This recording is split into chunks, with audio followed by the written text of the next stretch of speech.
At the party, my son, Huey Peters, deliberately raised his voice and said to my wife, Penelope Peters, Mommy, you're pregnant with Darren's baby, are we gonna live with him from now on? Penelope set the sliced steak down in front of me and said softly, I made a promise with your daddy, whoever betrayed the other first would disappear from the other person's world forever. I can't afford for that to happen. After the baby is born, it'll still be your daddy's child. After saying that, Penelope signed to me that she would love me forever, but she didn't notice my reddened eyes. She didn't know I had gotten my hearing back a week ago, nor did she know I had already discovered their little secret apartment, and she definitely didn't know I had quietly bought a plane ticket to Lamora for a teaching volunteer program. I was just waiting for the paperwork to be approved in 7 days, then I would disappear for good. Chapter I pushed the steak away. I didn't want to keep acting along with them.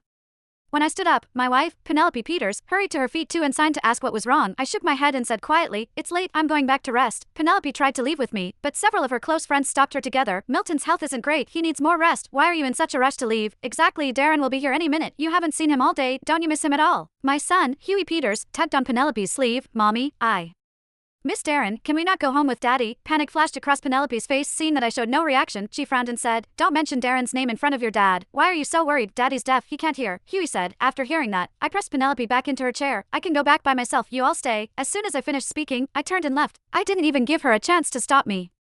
I hadn't gone far outside when I saw Darren Valdez striding into the hall. He slammed into my shoulder, making me stumble. I wasn't sure if he had done it on purpose. Darren walked into the private room and smoothly scooped Huey up into his arms. Huey, it's been a day, did you miss me? Of course, I did. Darren chuckled softly, then you deserve a reward. Huey immediately wrapped his arms around Darren's face and kissed his cheek. Watching how natural they were, you would think they were the real father and son. Darren set Huey down, then pulled Penelope into his arms, his eyes full of affection. A shyness I had never seen before flickered in Penelope's eyes. Before she could say anything, Darren lowered his head and kissed her, intense and deep. All right, it's been months already, you two are still this clingy. Someone teased. Penelope's friends didn't care at all. Huey looked on with interest, completely used to it. I watched them, my heart going ice cold, so everyone knew they had been together for a long time. I was the only one kept in the dark. As Darren listened to the teasing around him, the corner of his mouth lifted slightly, as if things weren't messy enough. Everyone started egging them on, asking when Penelope and Darren had last slept together. Penelope lowered her head shyly, while Darren looked openly proud. The day before yesterday, the room next to the master bedroom at home. I murmured the same words at the same time Darren said them. The room instantly erupted, faces lighting up with excitement. Ha ha ha, Penelope, you finally get it now. People like us don't have to pretend to be pure and loyal. As long as you hide it well, you can live happily forever. Milton's deaf, he won't notice. When they mentioned my name, the smile on Penelope's face froze, her expression turned icy in an instant. Chapter don't talk about this in front of Milton. No one cared. They just burst out laughing. Huey shouted, Mommy, don't worry, Daddy won't notice. He